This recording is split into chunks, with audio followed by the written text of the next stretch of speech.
Pour Nur Damin, 28 ans né à Singapour, l'opportunité de travailler en Malaisie représentait un billet d'espoir, la chance de construire un chemin différent de celui dans lequel elle avait grandi. Ce qu'elle ne pouvait pas imaginer, c'est que ses employeurs ne seraient pas des patrons, mais plutôt des bourreaux. Nour a commencé à travailler comme employée de maison chez Mohamed et Etika. Cette Etika est une ancienne finaliste de MasterChef Malaisie. Elle y est allée pour s'occuper de la maison et aider à prendre soin des 3 enfants du couple. Mais à l'intérieur de cette maison, qui brillait sur les réseaux sociaux comme le foyer d'un couple à succès, Nour a été retrouvée sans vie, sans dents, le corps couvert de blessures et d'une infection généralisée. Comment certaines personnes peuvent-elles se sentir tellement supérieures au point de croire que leur vie vaut plus que celle d'une autre personne, au point de simplement les torturer pour s'amuser? Et le pire, c'est qu'ils enregistraient tout cela avec des caméras de téléphone portable pour pouvoir regarder encore et encore, faisant en sorte que ce sentiment de plaisir ne prenne jamais fin. Aujourd'hui, vous allez découvrir le triste cas de Nour Damin.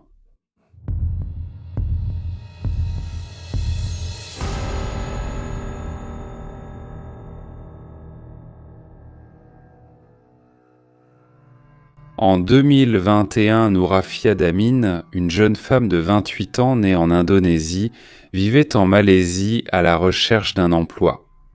Issue d'une famille très modeste, son seul désir était d'avoir la chance de travailler pour améliorer sa vie. Au premier semestre 2021, même en pleine pandémie, Nour était enthousiaste car elle avait trouvé un emploi comme femme de ménage. Dans la maison d'une personne publiquement connue, Etika Siti Souleng, 37 ans qui vivait avec ses 3 enfants et son mari de l'époque, Mohamed Ambri Yunus, 44 ans, Etika était une star de la scène culinaire en Malaisie. En 2012, elle a captivé le pays en tant que finaliste de la 2e saison de MasterChef Malaisie. Avec son sourire contagieux et une passion évidente pour la cuisine, Etika est devenue l'une des favorites du public. Son parcours dans l'émission a été marqué non seulement par sa maîtrise technique de recettes complexes, mais surtout par son charisme et la manière dont elle partageait ses connaissances gastronomiques, gagnant le cœur du public et faisant d'elle une personnalité aimée et inspirante. Eh bien, du moins, jusqu'à ce que son nom soit associé à un crime totalement cruel. En plus d'être une excellente chef cuisinière, Etika était également diplômée en ingénierie, agronome et, à l'époque du crime, elle occupait un poste prestigieux dans ce domaine. Elle était décrite comme une personne délicate, charismatique et très professionnelle. Quant à son mari, Mohamed, il était un entrepreneur connu qui réalisait divers travaux pour la mairie et servait des clients de très haut standing. Les 3 enfants du couple demandaient une attention particulière de la part des parents, surtout les 2 aînés, qui sont jumeaux et se trouvent sur le spectre autistique. Ainsi, le couple a commencé à parler publiquement de la cause, presque comme des militants. Et de cette manière, ils ont également fini par acquérir une certaine importance au sein de la communauté des parents de personnes autistes et neurodivergentes en général. Etika et Mohamed formaient un couple avec d'excellentes conditions financières, de belles photos sur les réseaux sociaux, menant une vie apparemment enviable. Selon certains témoins, Nour est arrivée en sachant qu'elle allait travailler en aidant dans les tâches ménagères et à s'occuper des enfants. Cependant, sa joie n'a pas duré longtemps, car quelques jours après son arrivée, ses employeurs ont confisqué son passeport et ses documents. Nour ne recevait pas le montant qui avait été convenu. Le paiement était bien inférieur car, selon ses employeurs, il y avait des retenues parce qu'elle vivait chez eux et en plus le contact avec sa famille était réduit au minimum. Nour n'arrivait pas à se détacher de tout cela car, venant d'une famille humble et dans le besoin en pleine pandémie, elle savait qu'elle ne pourrait pas trouver un autre emploi aussi rapidement. Le 13 décembre 2021, le couple s'est adressé aux autorités pour signaler quelque chose de pour le moins terrifiant. Ils ont raconté au commissariat qu'ils étaient partis en voyage, qu'ils avaient laissé Nour dans l'appartement, mais qu'à leur retour, ils l'ont trouvée sans vie et complètement méconnaissable. À ce moment-là, les policiers se sont déjà méfiés du récit du couple, car il semblait faire des efforts pour montrer de la tristesse face à ce qui s'était passé, surtout envers quelqu'un qui se trouvait dans leur maison. De plus, ils semblaient avoir répété les détails de leur déposition, car tout a été raconté de façon identique par les deux, dans l'ordre chronologique et avec les mêmes détails, même s'ils étaient dans des salles séparées. Alors, dès ce premier moment, les téléphones portables des deux ont été saisis pour être soumis à une expertise. Les autorités se sont rendues à l'appartement pour effectuer les démarches légales et récupérer le corps, mais ce qu'elles ont trouvé sur place était vraiment effrayant et inimaginable. La jeune femme était complètement défigurée, avec les cheveux rasés, sans 6 de ses dents de devant, avec de nombreux hématomes, des cicatrices, des blessures profondes et une apparence de brûlure grave. Et en plus de tout cela, tout l'appartement dégageait une forte odeur de désinfectant. Selon les examens de la nécropsie, Nour avait subi de nombreux abus physiques pour en arriver à cet état, car il y avait de nombreuses blessures anciennes en cours de cicatrisation, ainsi que des lésions récentes, comme des plaies encore ouvertes. La cause du décès a été une infection généralisée qui a atteint ses organes internes, appelée fasciite nécrosante. Il s'agit d'une infection bactérienne rare, mais extrêmement grave et agressive, qui détruit rapidement les tissus mous du corps. En raison de la rapidité avec laquelle elle se propage et détruit la peau, la graisse et le tissu qui recouvre les muscles, appelé fascia, elle est populairement connue sous le nom de bactérie mangeuse de chair. Cette bactérie est très probablement entrée par les propres plaies et infections de la peau, après que Nour ait subi de nombreuses brûlures causées par de l'eau bouillante. Toutes les marques corporelles ont été rapportées comme signes de maltraitance systématique et prolongée. Autrement dit, il ne s'agissait pas d'un crime isolé, mais elle subissait depuis longtemps de nombreuses séances de torture. Bien que le couple se soit rendu au commissariat le 13 pour dire qu'il l'avait retrouvée sans vie, les examens ont indiqué qu'elle serait décédée le 11. Au début, rien de particulier sur les portables du couple. Cependant, lorsque les enquêteurs ont décidé de récupérer les fichiers supprimés, une succession de vidéos incroyables a fait surface. Les vidéos étaient apparentes et tellement troublantes que plusieurs personnes du domaine criminel, qui sont pourtant censées être habituées à la violence dans leur profession, n'ont pas réussi à les regarder jusqu'au bout. Certains se sont sentis mal et ont quitté la salle pendant le visionnage. D'autres demandaient d'arrêter la projection, disant qu'il n'était pas nécessaire de voir tout le contenu des fichiers. Il y avait plusieurs vidéos où le couple s'amusait à blesser et torturer Nour. Elle recevait des gifles, des coups, on lui tirait les cheveux et on lançait des assiettes sur elle.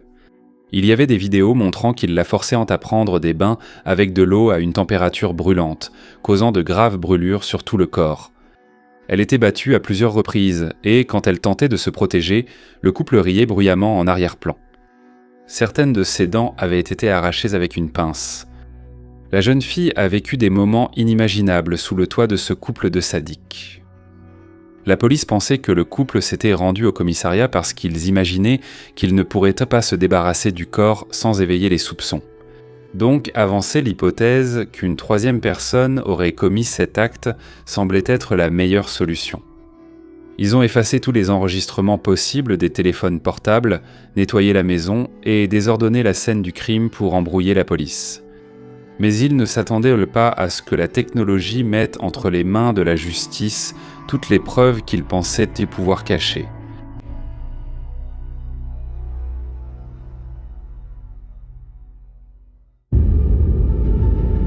Avec les preuves irréfutables qu'il ne s'agissait pas d'un accident, mais bien d'un crime commis avec une grande cruauté, les médias ont commencé à médiatiser l'affaire.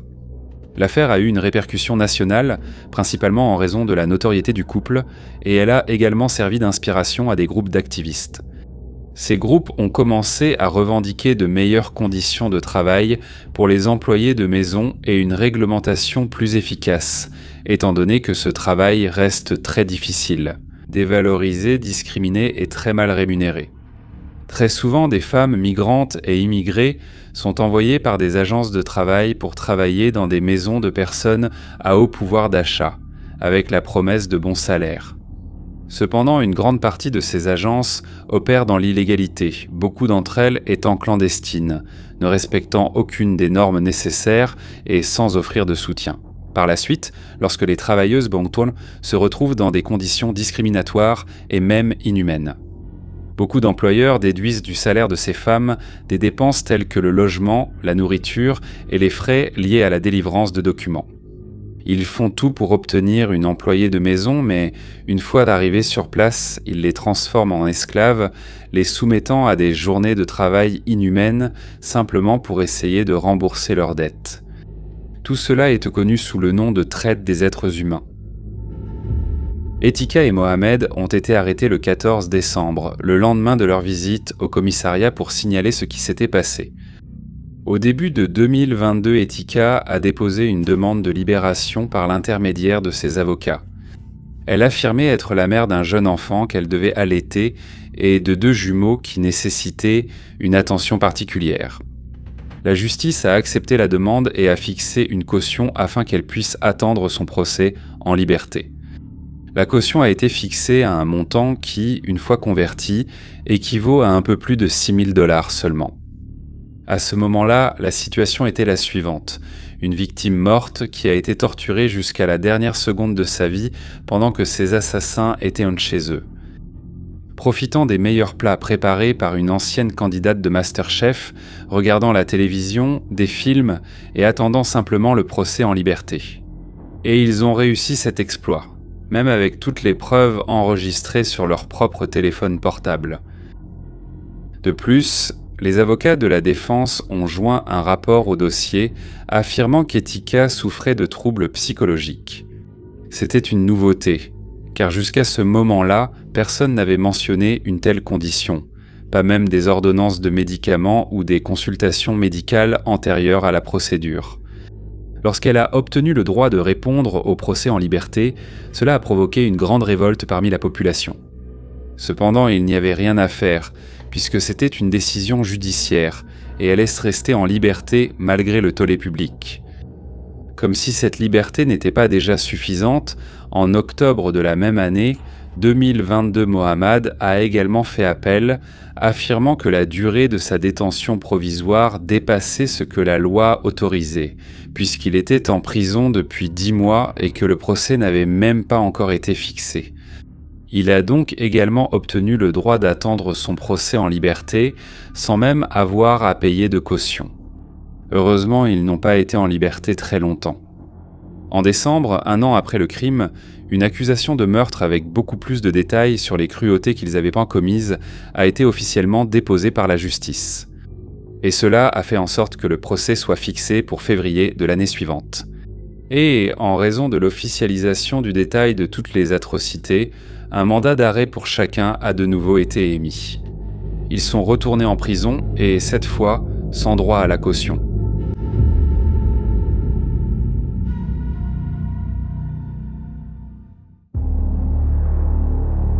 Le procès a été très long. Les audiences, puis leur savez, a fait lieu de façon sporadique et ont duré plus de 2 ans, ne se terminant qu'en juin 2025.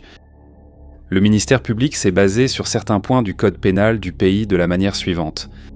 Section 34. Elle traite de l'intention commune entre 2 personnes ou plus dans l'exécution d'un crime, y compris la possibilité de préméditation. Section 300. Elle traite des blessures corporelles graves dans le but de donner la mort, ce qui pourrait caractériser non seulement un crime de mauvais traitement, mais aussi la récurrence d'actes avec l'intention de tuer. Section 302. Elle fait référence au meurtre au 1er degré et prévoit la peine capitale. Au cours des 2 années de procès, ils ont divorcé. Lors de certaines audiences, chacun a essayé de rejeter la faute sur l'autre, Etika affirmant que elle a déclaré être victime de violences domestiques et avoir agi sous la contrainte de son ex-mari. Et lui affirmait qu'il ne filmait que parce qu'elle était folle et qu'il devait se protéger, car les crimes étaient commis uniquement par elle. Aucune de ces allégations n'a été considérée comme véridique. Dans plusieurs vidéos, on entendait clairement les 2 rire et éclater de rire en arrière-plan face à la souffrance de Nour. Le 20 juin 2025, le verdict a été rendu par le tribunal et le couple a été reconnu coupable de toutes les accusations. Ils ont été condamnés à 34 ans de prison et Mohamed a également reçu une peine supplémentaire de 12 coups de fouet. Etika a échappé à cette partie de la peine, car les lois locales interdisent que les femmes reçoivent ce type de punition physique. La population a célébré la condamnation, mais tout le monde n'était pas d'accord avec la peine prononcée. De nombreuses publications sur les réseaux sociaux ont été faites, affirmant que les peines étaient trop légères pour une telle cruauté du crime. Beaucoup ont encore demandé que l'affaire soit réexaminée et que la peine de mort soit appliquée. Le verdict du tribunal a apporté une réponse légale au crime, mais l'histoire de Nour Afia Damin nous laisse avec un profond malaise moral. Pourquoi une jeune femme qui ne cherchait que des opportunités a-t-elle fini par rencontrer un destin aussi cruel entre les mains de personnes en qui elle avait confiance et qu'elle croyait prête à l'aider à améliorer sa vie ? Cette affaire expose la choquante déshumanisation qui peut se produire à huis clos, loin des regards de la société. Que l'histoire de Nour Afia Damin ne soit pas seulement un simple témoignage, mais qu'elle serve au moins d'appel à la conscience collective, nous obligeant à regarder au-delà des apparences et à comprendre que le respect et la protection sont des droits et non des privilèges.